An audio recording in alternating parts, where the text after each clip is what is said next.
नमस्कार दोस्तों, study with Ambarish में आपका स्वागत है। जैसा कि पिछले वीडियो में हम लोगों ने डीएलएड 4th सेमेस्टर के सब्जेक्ट इंग्लिश के इम्पॉर्टेंट टॉपिक प्रीपोजिशंस को कंप्लीट किया था। उसी क्रम में हम लोग इंग्लिश के टॉपिक आर्टिकल्स को आज कंप्लीट करेंगे। आर्टिकल्स बहुत ही इम्पॉर्टेंट टॉपिक है इंग्लिश ग्रामर का डीएलएड 4th सेमेस्टर में, जिससे मिनिमम 2 और मैक्सिमम 3 से 4 नंबर के क्वेश्चंस पूछे जाते हैं। वीडियो शुरू करने से पहले अगर आप हमारे चैनल पर नए हैं तो चैनल को सब्सक्राइब करें, लाइक करें, शेयर करें और बेल आइकन को प्रेस कर लें, जिससे आपको नए वीडियो की नोटिफिकेशन मिलती रहे। तो चलिए वीडियो शुरू करते हैं। आर्टिकल्स ए एंड और द इंग्लिश में होते हैं। तो सबसे पहले हम लोग देखेंगे कि ए और एन का यूज हम लोग कैसे करते हैं। तो चलिए देखते हैं use of A and N.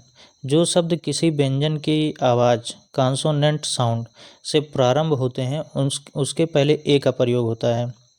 Example जैसे ट्री का पहला अक्षर टी है, उसके पहले ए का प्रयोग करते हैं हम लोग। काऊ है, काऊ का पहला अक्षर सी है, इसके पहले ए का। इस तरीके से पेन।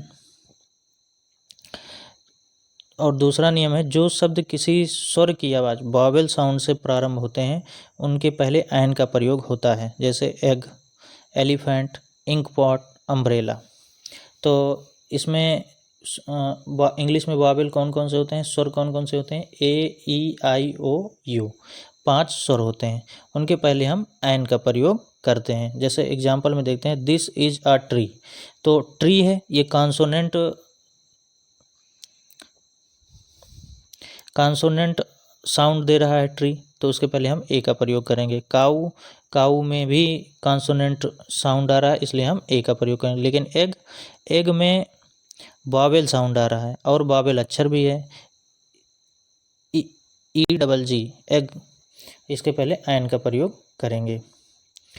ए या एन लगाने के लिए आवाज़ पर ध्यान देना चाहिए, उसके साउंड पे ध्यान देना चाहिए कि आवाज़ किस तरीके से आ रही है शब्द में। जब हम शब्द का प्रोनाउंसिएशन करते हैं, उच्चारण करते हैं, तो उसमें हमें ये देखना होगा कि वो शब्द किस प्रकार की आवाज़ दे रहा है, वॉवेल से उस शब्द की शुरुआत हो रही है या कॉन्सोनेंट से।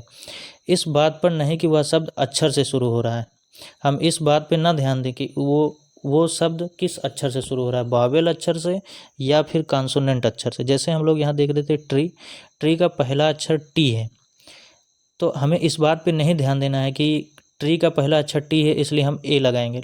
हमें ये ध्यान देना है कि ट्री में हमें कौन सी साउंड मिल रही है, कॉन्सोनेंट साउंड मिल रही है या वॉवेल साउंड मिल रही है। चलिए आगे देते हैं। जिन शब्दों की आवाज़ हिंदी के वॉवेल छोटा बड़ा, छोटी बड़ी, छोटा ऊ, बड़ा ऊ, ए, आए, ओ, आओ से शुरू हो उसके पहले एन का प्रयोग और शेष सब आवाज़ों के पहले ए का प्रयोग करते हैं।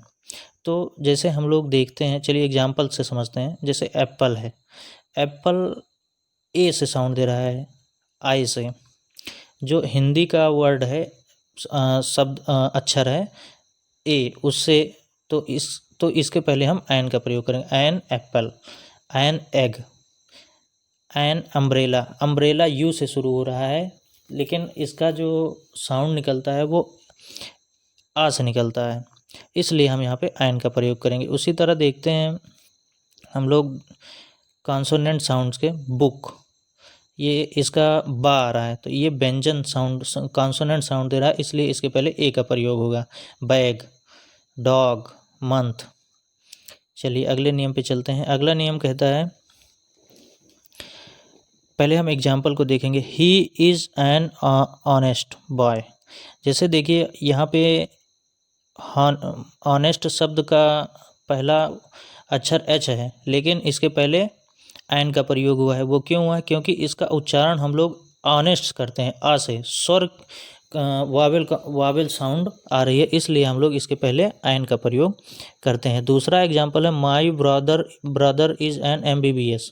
और MBBS में देखिए ए से शुरुआत हो रही है, MBBS, तो इसलिए हम इसके पहले आयन का प्रयोग करते हैं। उदाहरण में ऑनेस्ट MBBS के पहले आयन लगा है, हालांकि ये शब्द H तथा M से प्रारंभ हो रहे हैं। कारण ये है कि यहाँ पर इन शब्दों की आवाज़ वॉवेल से निकल रही है। आवर ऑनेस्ट MBBS केवल उच्चारण ही स्वर है, स्पेलिंग चाहे जो हो, उसके पहले हम आयन का प्रयोग करेंगे। स्मिथ इज ए यूरोपियन, देखिए यूरोपियन का पहला अक्षर जो है वो ई है, जो कि इंग्लिश के वॉवेल अक्षर से है, लेकिन इसके पहले ए का प्रयोग किया गया है। क्यों? क्योंकि यूरोपियन का जो साउंड है वो व्यंजन कॉन्सोनेंट साउंड है, इसलिए इसके पहले ए का प्रयोग किया गया है। इसी तरह यूनिवर्सिटी में देखिए, यूनिवर्सिटी में यू जो है वॉवेल है, लेकिन इसका जो साउंड है वो कॉन्सोनेंट साउंड है, इसलिए इसके पहले ए का प्रयोग किया गया है। उदाहरण में यूरोपियन, यूनिवर्सिटी तथा यूजफुल शब्द ई तथा यू से प्रारंभ हो रहे हैं, फिर भी उनके पहले ए लगा है। इसका कारण यह है कि इनकी आवाज़ स्वर से नहीं बल्कि व्यंजन से निकल रही है, इसलिए इसके पहले ए का प्रयोग किया गया है।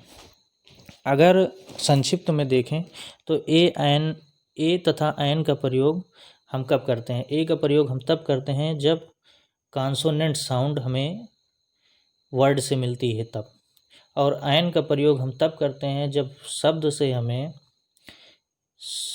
वावेल साउंड मिलती है, तब हम आयन का प्रयोग करते हैं। वो भी साउंड जो है वो हिंदी के जो स्वर होते हैं, छोटा, बड़ा, छोटी, अगर वैसे साउंड होंगे तब। चलिए अब देखते हैं यूज ऑफ द। चलिए रूल नंबर 1 है, यदि किसी नाउन के बारे में पहली बार कुछ कहा जाए तो उस नाउन के पहले ए तथा आयन लगाते हैं, केवल एक बार। जैसे इसमें एग्जाम्पल भी साथ साथ हम देखते चलते हैं। जैसे लिखा है देयर वाज ए मैन, तो मैन यहाँ पे नाउन है, तो हम लोगों ने इसके पहले ए का प्रयोग किया। पहली लाइन देखिए, यदि किसी नाउन के बारे में पहली बार कुछ कहा जाए तो उस नाउन के पहले ए तथा आयन लगता था, किंतु यदि पुनः उसी नाउन के विषय में कुछ कहा जाए, मतलब अगर ए मैन के बारे में भी आगे चर्चा हो रही है तो हम उसके पहले द लगाते हैं। जितनी बार भी उस नाउन का वर्णन पुनः आएगा उतनी बार ही हमेशा उसके पहले द लगेगा। जैसे there was a man, the man was very poor. जैसे हमने एक बार बात की कि देयर वाज ए मैन, यहाँ एक आदमी था, तो दूसरी बार जब हम मैन की बात कर रहे हैं तो वहाँ पे हम लोगों ने द का यूज करेंगे, the man was very poor. ऐसे ही हम दूसरे एग्जाम्पल पर चलते हैं। There was a football match yesterday, I watched the match. जैसे इसमें फुटबॉल मैच की बात हो रही है, तो पहली बार जब फुटबॉल मैच की बात हुई तो ए फुटबॉल मैच, और दूसरी बार जब फुटबॉल मैच के ही बारे में बात हो रही है, आई वॉच्ड द मैच, तो वहाँ पे द का प्रयोग किया जाएगा। मतलब जब यदि किसी नाउन के बारे में हम पहली बार कुछ कहते हैं तो ए तथा आयन का प्रयोग होता है, लेकिन अगर उसी नाउन के बारे में हम आगे भी सेंटेंस में चर्चा करते हैं तो उस नाउन के पहले हम लोग द का यूज करते हैं। चलिए रूल नंबर 2 पे चलते हैं। जब कोई नाउन किसी निश्चित व्यक्ति, वस्तु या स्थान का बोध कराता हो तो उसे नाउन के पहले द का प्रयोग होता है। जब कोई नाउन किसी निश्चित व्यक्ति, जैसे मोहन, सोहन, तो हम उसके पहले द का प्रयोग करेंगे। अगर वो व्यक्ति निश्चित है कि वो मोहन ही है तो उसके पहले हम लोग द का प्रयोग करेंगे। इसी प्रकार स्थान के लिए, जैसे आगरा है तो आगरा ही रहेगा, उसको कोई बदल नहीं सकता, तो उसके पहले हम लोग द का प्रयोग करेंगे। नदी है, गंगा नदी है, तो उसके पहले हम लोग द गंगा का ही प्रयोग करेंगे, उसका हम लोग नाम बदल नहीं सकते क्योंकि वो निश्चित है। चलिए एग्जाम्पल समझते हैं। इज़ द ट्रेन लेट, क्या ट्रेन लेट है? क्वेश्चन पूछा, यहाँ पे ट्रेन की चर्चा हो रही है। Know the train is not let, मतलब किसी एक विशिष्ट ट्रेन के बारे में चर्चा की जा रही है जिसके बारे में, तो वो ट्रेन निश्चित है, इसलिए हम उसके पहले द का प्रयोग कर रहे हैं। कोई रूल नंबर 3 है, नदियों, पहाड़ों तथा समुद्रों के पहले द लगता है। दिशाओं के पहले भी द का यूज किया जा सकता है। जैसे the Ganga is a Holi river, Ganga एक पवित्र नदी है, तो गंगा का नाम हम लोग बदल तो सकते नहीं, वो निश्चित है नदी, तो इसके पहले द का प्रयोग किया जाएगा। The Himalayas in the east, अब पूरब को हम लोग पश्चिम तो कह नहीं सकते, तो इसके लिए वहाँ पे पूरब को पूरब भी कहेंगे तो वहाँ पे द का यूज होगा, द ईस्ट। रूल नंबर 4 है ऐतिहासिक इमारतों, नक्षत्रों तथा धार्मिक ग्रंथों के पहले भी द का यूज होता है। ऐतिहासिक इमारतें जैसे ताजमहल है, लाल किला है, उसके पहले हम लोग द का यूज करते हैं। इसी प्रकार धार्मिक ग्रंथ the Ramayana, the Gita, the Bible, the Quran, जितने भी धार्मिक ग्रंथ हैं उनके पहले हम लोग द का यूज करते हैं। ऐतिहासिक इमारतों के पहले हम लोग द का यूज करते हैं। नक्षत्रों के पहले, ग्रहों के पहले जैसे मून, अर्थ, वीनस, जुपिटर, इसके पहले भी द का यूज होता है। रूल नंबर 5 पे चलते हैं। एडजेक्टिव की सुपरलेटिव डिग्री के पहले भी द का प्रयोग किया जाता है। सुपरलेटिव डिग्री मतलब पॉजिटिव डिग्री, सुपरलेटिव डिग्री, फिर कंपैरेटिव डिग्री। एग्जांपल समझते हैं। Rakesh is the best student in the class. तो रूल नंबर 5 कह रहा है कि एडजेक्टिव की सुपरलेटिव डिग्री के पहले भी द का प्रयोग किया जाता है। तो Rakesh is the best student in the class, तो बेस्ट जो है सुपरलेटिव डिग्री है गुड का, गुड, बेस्ट, बेटर। तो सुपरलेटिव डिग्री के पहले भी हम लोग द का प्रयोग करते हैं। रूल नंबर 6 है किसी देश के निवासियों के पहले द लगता है। किसी देश के निवासियों के पहले द लगता है। एग्जाम्पल समझते हैं। The English lives in England, अंग्रेज इंग्लैंड में रहते हैं।